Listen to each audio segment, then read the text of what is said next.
Do you know, my dear children, that Chanukah and Purim have at least three things in common?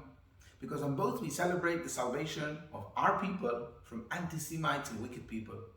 Of all the holidays of the entire year, these are the only two that were established by our sages. They're not mentioned in the Torah. And finally, the added prayers for both Chanukah and Purim begin with the words Al Hanisim. It's not surprising then that on both Chanukah and Purim, even the toys that kids use are similar, because both the Dreidel of Chanukah and the Graga of Purim are used through spinning them. There are, however, two differences, and if you reflect closely, you will see that these differences are precisely aligned with their respective stories. You see, the first difference is that we spin the Graga in the air, but the Dreidel we spin on the floor. And the reason for this is because the miracle of Purim happened mainly through spiritual efforts, like fasting and praying of people.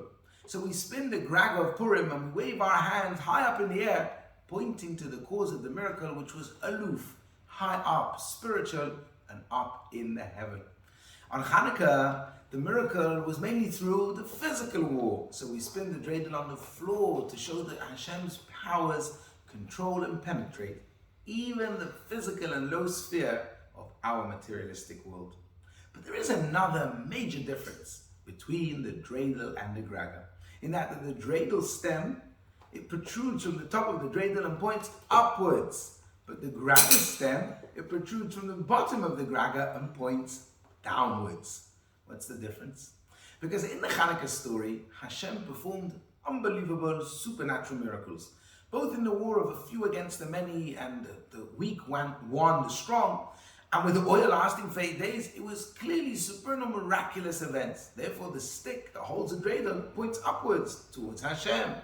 The Purim story, Hashem's hand remained concealed. There was no incredible miracles. There was only incredible acts of heroism on part of Mordechai and Esther. By the way, of course, we know that Hashem was working his miracles behind the scenes, but this was not visible at the time. Accordingly, the Graga is held and supported by a stem that points downwards towards the earth, to the people. But, my dear kids, perhaps the biggest lesson we can learn from the Dreidel is that just like the Dreidel spins and falls, but we pick it up and spin it again and again, so too we the Jews, we've been spinning and turning from one country to the next throughout 2,000 years of exile. Many a times we have fallen in a way that everyone thought it was over for us. But miraculously, we have always got up and continued spinning our Dreidel with pride and vigor, because Hashem always has and always will ensure the survival of our people. Happy Chanukah. Happy Chanukah.